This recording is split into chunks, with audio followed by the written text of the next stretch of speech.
Olá, tudo bem? Eu sou Suzy Bonfim. E eu sou Thelma Elorza. A partir de agora você está com a gente no O Londrinense Pod, o podcast do londrinense.com.br. Um espaço para especialistas em diversas áreas e convidados. Uma conversa direta com conteúdo do seu interesse. Nesta edição, a gente conversa com o advogado especialista em direito digital, Fernando Pérez.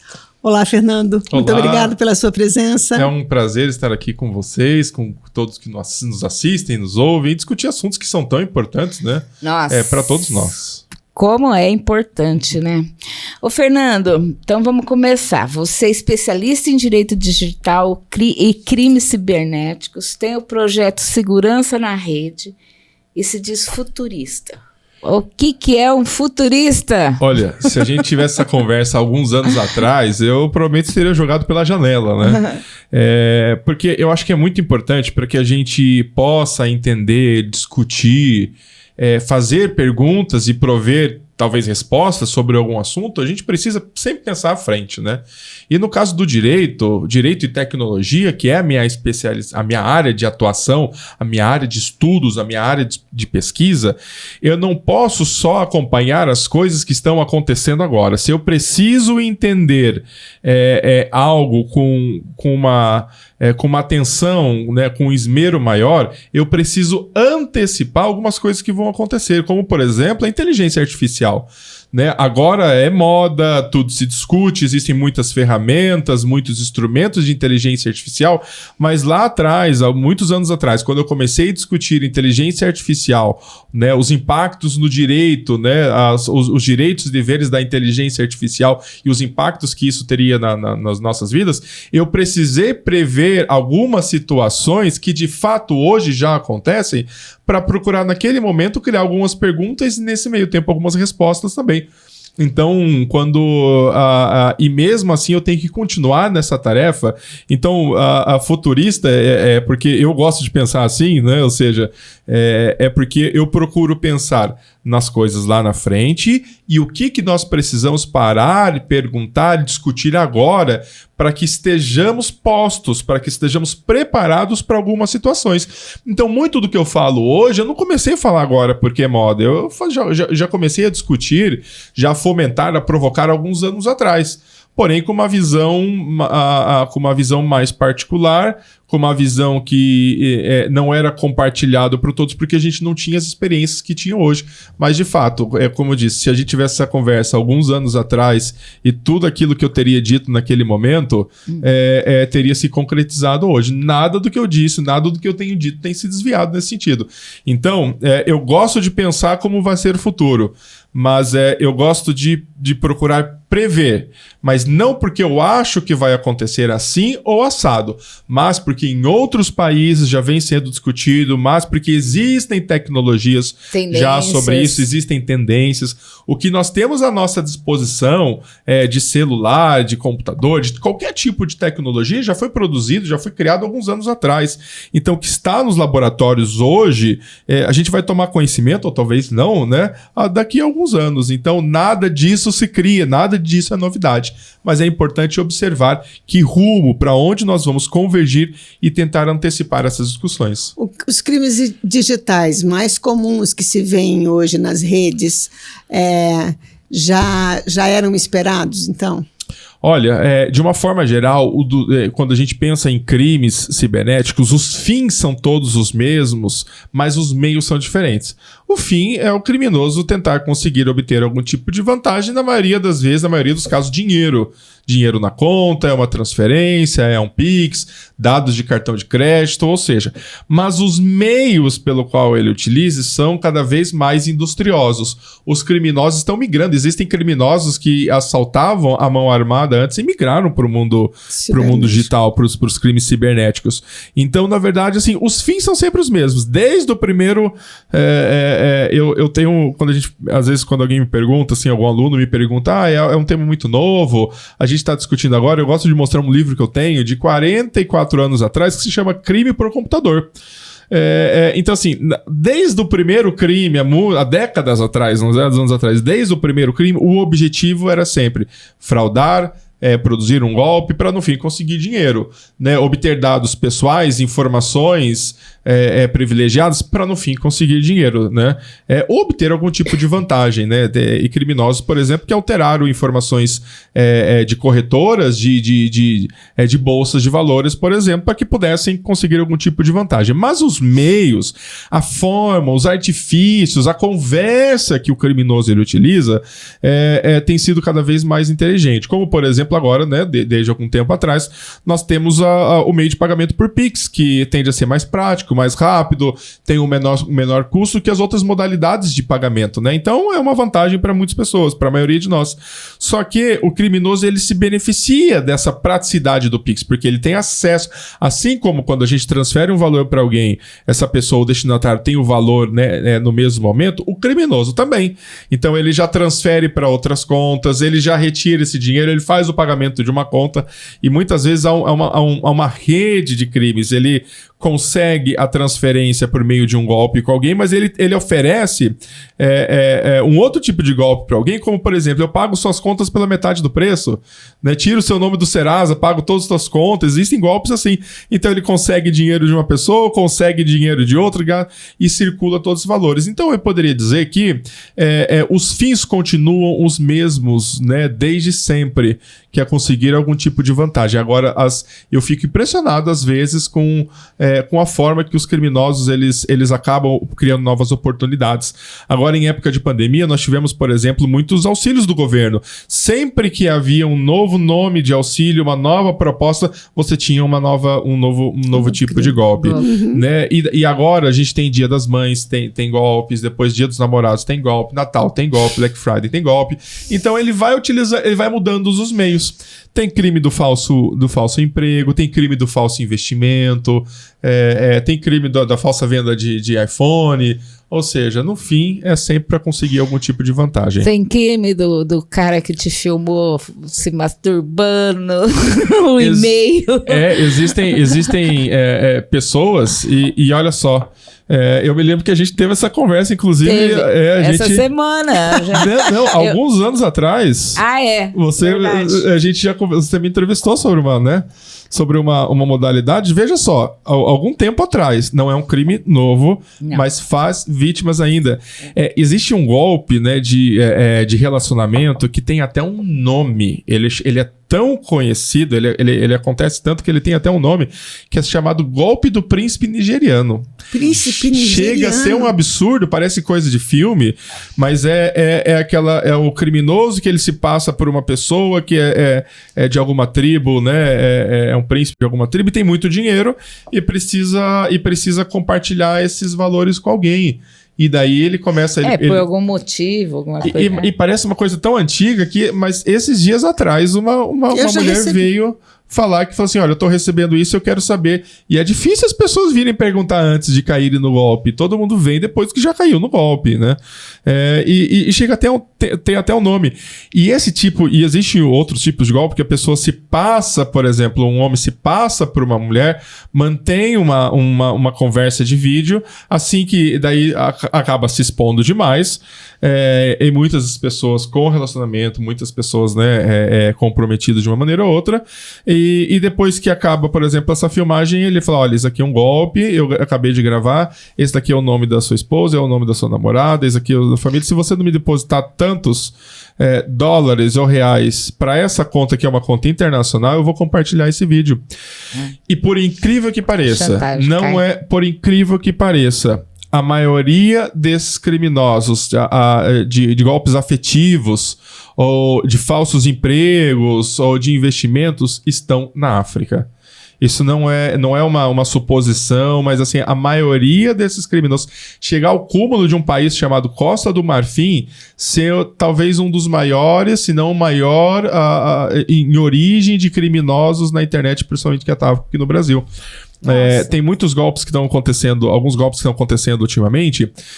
O criminoso ele chega e fala assim, olha, acabei de invadir teu computador, tem todas as tuas fotos, tuas senhas, tenho vídeos, eu vou compartilhar com todo mundo, mas se você notar, depois de algum tempo, né, com a prática, com a experiência, de olhar um link eu sei se é verdadeiro ou não, de olhar um texto eu sei se é um perigo ou não, se é um golpe real ou não.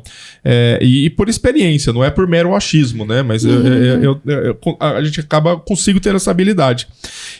Mas alguns dos aspectos, por exemplo, desses textos, basta a gente verificar, por exemplo, a linguagem utilizada, né? É a mesma. Tanto a linguagem no sentido formal, ou seja, a estrutura de linguagem que ele utilizou, assim como a tradução errada, ou um português de Portugal, ou a gente vê algumas falhas, dá para ver que é uma tradução automatizada, né? E também mensagens como essa não possuem mensagens de blefe, né? O criminoso ele envia para dezenas, a centenas de milhares de e-mails procurando capturar algumas pessoas, né? Essa mensagem ela não contém nenhuma informação particular, nem mesmo o nosso nome, alguma informação como essa. Mas as pessoas caem. Veja só, Thelma, eu consigo, todos nós, a gente consegue encontrar, por exemplo, bancos de dados de e-mails brasileiros, por exemplo, 10 milhões de e-mails brasileiros. Se eu supor que 1% desses e-mails sejam válidos, né? Então eu teria 100 mil e-mails. Desses 100 mil e-mails, vamos supor que mais 1% dessas pessoas respondam de alguma maneira, né? Eu teria 1.000 e-mails. Imagine que dessas pessoas, 10% delas repassem algum valor, R$1.000, por exemplo, um dia. Então, assim, as pessoas respondem. Tanto que essa prática é chamada de phishing, em alusão ao phishing de pescaria do inglês, porque ele joga a isca. Nem todo mundo cai. Mas se ele faz isso mandando dezenas de milhares, centenas de milhares de e-mails por dia, se uma pessoa enviar R$1.000 para ele consegue fazer muito dinheiro todo mês, né? Eu já recebi vários desses. Eu recebi esse daí, e-mail, porque tem um vídeo pornô seu. A vontade era responder, mas a sorte é que eu perguntei primeiro pro Fernando, responda, a vontade é responder. Divulga.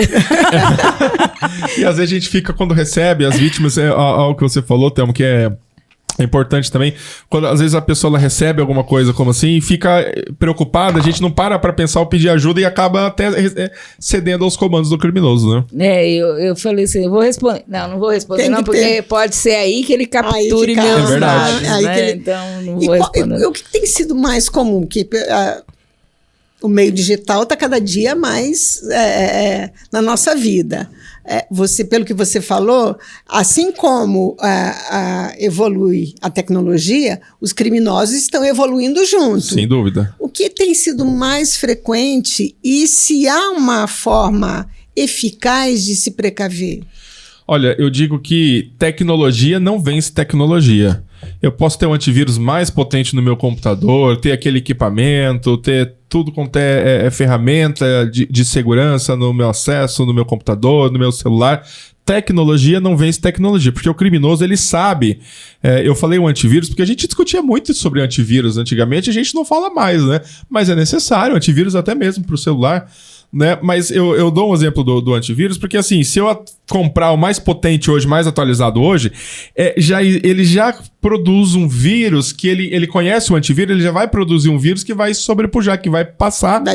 Vai burlar o antivírus. Então eu digo assim, por mais que eu tenha várias ferramentas, a cultura, a educação digital é algo extremamente importante. A educação vai evitar de eu tomar cuidado na hora de digitar um site, de eu tomar cuidado na hora de fazer uma transferência. Eu vou comprar um produto, eu vou verificar se o nome da empresa é o mesmo, é o CNPJ do Pix que eu estou enviando, e o criminoso às vezes ele consegue burlar isso também. Não é 100% seguro, mas são níveis de segurança que a gente vai aumentando. Então a gente poderia falar de várias medidas, de ferramentas, disso, aquilo, mas a educação, não comprar por impulso, verificar as informações e, se eu tiver dúvida, pedir ajuda para alguém, são ferramentas que acabam sendo muito mais efetivas nesse sentido.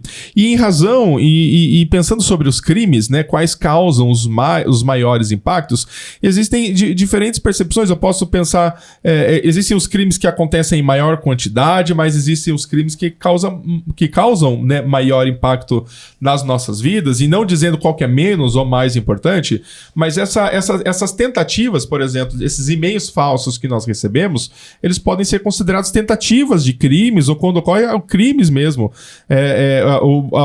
aquele e-mail falso de um banco que eu não tenho conta, ou tentando capturar alguma coisa, eu posso considerar um crime de estelionato, por exemplo. Mas os crimes que acabam tendo um impacto pessoal, né, muito mais centralizado, mas assim, acabam tendo um impacto muito mais na nossa vida, são os crimes financeiros, né, os golpes, o estelionato, as práticas que acabam tentando obter essas informações. Dinheiro nosso. Como eu disse, existem diversos meios, diversos argumentos, né, diversas falas do criminoso, mas o fim sempre vai ser esse. Existem diversos outros crimes também que a gente pode considerar como os crimes contra a honra, calúnia, injúria e difamação por meio das redes sociais. Fake news ainda não é considerado um crime. O que é considerado um crime? Aquilo que está no Código Penal dizendo que é crime. Não estou falando que é certo. Não entrando no mérito da fake news, mas a prática ainda não é crime, mas existe uma legislação, existe essa discussão hoje no Congresso para que eventualmente até mesmo a criação, né, a disseminação de fake news se torne crime também constante no Código Penal, passível de responsabilização criminal também. Então, existem diversos crimes que acabam atingindo. Os crimes financeiros atingem a nós, né, a nossa família, fake news atinge a sociedade e, de uma forma geral, todos os crimes, né, acabam prejudicando, né, a todos nós. Na sua visão, a PL da fake news é necessária? Ela é necessária porque hoje, como eu disse, nós não temos uma definição sobre o que é fake news. A Justiça Eleitoral já está muito mais avançada nesse sentido. Ela impede que candidatos, por exemplo, façam a propagação de notícias falsas e responsabiliza. Mas falando da PL em si, a PL ela é um apanhado de várias... E quando eu falo apanhado, não no sentido pejorativo, mas ela reúne... Ela acaba reunindo, mas várias discussões relacionadas a fake news, né? Várias discussões. Então, assim, se eu falar assim, concorda com tudo da PL da fake news? Não, existem alguns pontos que precisam ser considerados. Um que eu acho que deveria ser debatido, dificilmente será, é a imunidade política dentro das redes sociais. Isso, por exemplo, absurdo. É um absurdo. Eu acho que nem deveria ser tratado nessa PL, mas enfim, né? É preciso hoje criminalizar a fake news. E eu tenho ouvido bastante coisa, como por exemplo, a PL da censura, PL disso, PL isso, daquilo. A gente precisa definir, e eu não estou entrando no mérito da correta aplicação da lei. Se vão aplicar a lei corretamente ou não, e não é uma questão de governo, uma questão de judiciário. Mas hoje, quando você produz e a lei ela fala sobre a produção intencional de notícias falsas o impulsionamento dessas notícias, principalmente, né? Então, assim, você produzir intencionalmente uma notícia falsa, uma fake news para prejudicar alguém ou um grupo de pessoas, isso, sem dúvida, tem que ser considerado um crime para que as responsabilizações sejam efetivas. E também você pagar, por exemplo, você utilizar de robôs e utilizar de anúncios para fazer isso, é um agravante muito maior, é um agravante muito, muito delicado também. Poder econômico, né? Então, assim, tem gente que tem milhões, dezenas de milhões de reais para gastar em impulsionamento em redes sociais. Então, isso precisa ser combatido. Se nós pensamos que, porque isso é censura, porque isso, aquilo, não. O que for considerado pela justiça como um crime, assim como hoje existe isso, só que acontece quando nós entramos com uma ação judicial pedindo a remoção de um conteúdo, às vezes isso demora 5 dias, 10 dias, 15 dias e já causou um estrago irreparável. O que eles estão querendo é que faça a retirada em 1, 2 horas. Então, para o ofendido, para quem é ofendido, uma fake news, uma fake news ela não é só política. Existem casos, por exemplo, de pessoas que foram linchadas, de pessoas que perderam a vida, na verdade, porque existe fake news de rede social, existe fake news presencial, né, como aconteceu muito recentemente, ou seja, o cara foi linchado. Ele foi linchado porque alguém imaginou, porque alguém falou que ele tinha cometido um crime e ninguém... E a internet, assim como muitas vezes nesses casos, as pessoas são covardes, no sentido de que a gente não para perguntar. A dinâmica da internet talvez não permita isso. Deixa eu parar para perguntar se isso é verdade, né? Então, assim, a gente precisa entender a fake news como uma prática nociva e entender a melhor forma de proteger o cidadão, de proteger a sociedade, mas não liberando também para para que outras pessoas tenham essa prática e tenham uma eventual imunidade, né? Com certeza. Fernando, você tem o projeto Segurança em Rede, você pode falar um pouquinho sobre ele e já emenda a questão da delegacia de crimes virtuais que precisa ter em todas as cidades, eu acho. O projeto Segurança na Rede, ele foi criado com uma motivação, né? Ele foi fomentado porque dos crimes, das vítimas que chegam até nós, eu posso dizer que mais de 90% dos casos poderiam ter sido evitados com medidas simples de segurança, medidas simples de educação digital. Os casos se tornam complexos, mas a causa não é.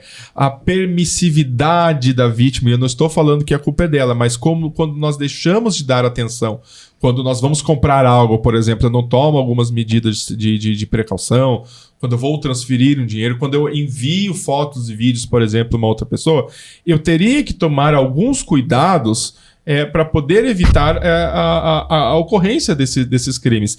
Então, o projeto ele surgiu com o propósito de reforçar, lembrar ou até mesmo instruir medidas simples, mas que evitam mais de 90% dos casos de crimes cibernéticos. Então, nós produzimos diversos cartilhos, como uma cartilha voltada para a educação digital, com várias dicas importantes de segurança, uma cartilha voltada para fake news, cartilhas voltadas para o consumidor, para compras corretas. Onde pode ser baixadas essas cartilhas? Nas redes sociais é possível procurar o projeto Segurança na Rede e lá encontra. Né? Tá. E uma das cartilhas que foi produzida é voltado para a proteção da mulher. Não é porque os crimes contra as mulheres são diferentes, mas em crimes relacionados à privacidade e intimidade, as mulheres, infelizmente, ainda são as maiores vítimas.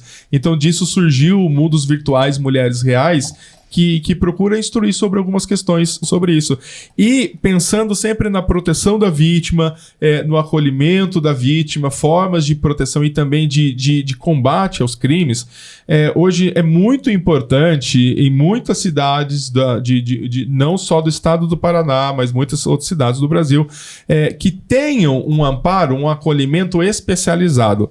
A polícia, ela é competente, ela é atenciosa, ela acolhe, ela recebe as vítimas. Porém, os crimes cibernéticos, eles acabam necessitando de uma atenção diferenciada, de uma especialidade sobre como proteger as provas e uma delegacia até mesmo para ajudar na prevenção, né, dos crimes. Hoje, no estado do Paraná, nós temos uma delegacia somente em Curitiba. Que atende somente a Curitiba. Então, essa é uma informação exposta no site da delegacia, que ela só vai atender as pessoas que moram na cidade de Curitiba. Então, se eu for aqui na delegacia, eu vou ser atendido sim, existem ótimos investigadores, ótimos delegados. Mas não tenho conhecimento se é virtual, não vai me atender. Mas eu preciso de um lugar onde que eu tenho esse pronto atendimento, que já tem os materiais, que eu tenha verba para isso, e com isso, nós protocolamos um pedido no governo do estado requerendo a instalação de uma delegacia aqui na nossa cidade. Não é tão simples como eu gostaria que fosse. Nós estamos ainda nessa luta, inclusive requerendo apoio de outras entidades para isso, mas eu não acho que nós precisamos ou vamos precisar no futuro. Essa necessidade já existe há muitos anos.